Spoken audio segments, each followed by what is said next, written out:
Ryan Siebert from CST 239. This is the Milestone 5 update, updating the program to include generics and collection sorting. So let's go ahead and run through the project first. I'll run the program rather. Alright, so we got the welcome, and we got the initial menu. So now we can view inventory, and we can choose up front whether we want to sort by name ascending, descending, or price ascending or descending. So let's start off with name ascending. So here we have the items at 100 HP through throwing stars. Now let's take a look at price. So price ascending, that's a 3. There we go. Least expensive $10 throwing stars, up to $300 Teflon armor. And let's go for price descending. Alright, there we go. $300 up front, down to $10. Alright, now that we have a good idea of what's in the inventory, let's go ahead and return to the main menu. Alright, if we want to purchase an item, and we want to purchase a weapon, we'll buy a sword, we'll buy 10 of them. Alright, now let's take a look at shopping cart. See that that's been updated, and these are also ranked among or by quantity. So at the bottom we have the highest number. To demonstrate that, we'll go back to the main menu, purchase an item, purchase an armor, and we'll just buy one of them. Take a look in the shopping cart, and here you can see 10 is at the bottom. Those lightsabers, and go back to the main menu. Alright, just to demonstrate some of the exception stuff that I added. So here we have the options. I actually need to change 1 to 3. It's supposed to be 1 through 4. But let's see what happens if you type in a letter. Alright, invalid input. Try again. And that works also in the view inventory. Type in a letter, type in a whole bunch of letters.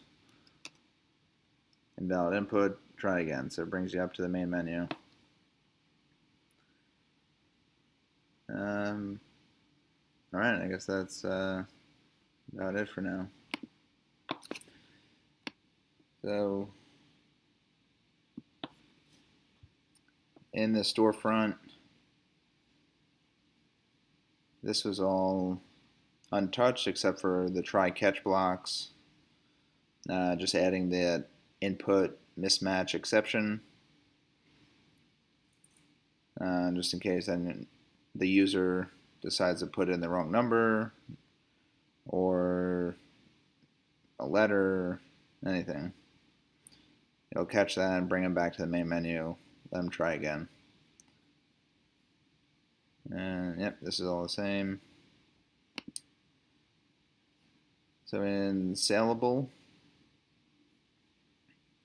I guess we'll go through inventory first. So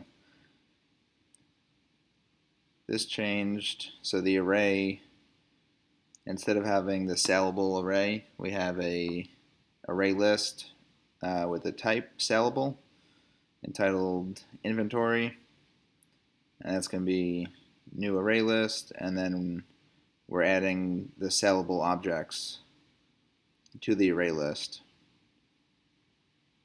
So we're creating a new sellable object through the new weapon object, and it still has the counters.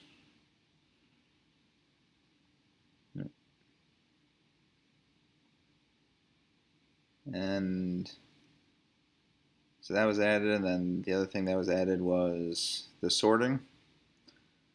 So here you can see when you can choose how you want to see the sorting of the menu or of the inventory. We have these options 1 through 4, and that's going to be in sellable. So this is all untouched. Just initial values and constructor, getters and setters. And so here we're overriding the comparator. So we have price up comparator, price down, name up, name down, and then the quantity comparator for the shopping cart.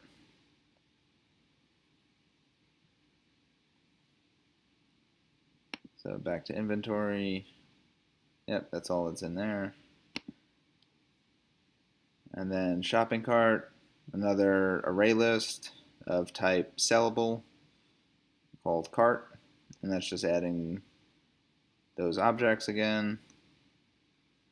This time with the counters for the shopping cart. And then skipped over this, but this was in the inventory as well. We have the iterator in order to display all the objects. And then we have that catch, the try catch block here, so they can use the scanner to return to the main menu. And this is the collections.sort using the sellable.quantity comparator. And that's about it. Health, armor, weapons are all untouched. Yeah, as far as the flow is the same. I just need to still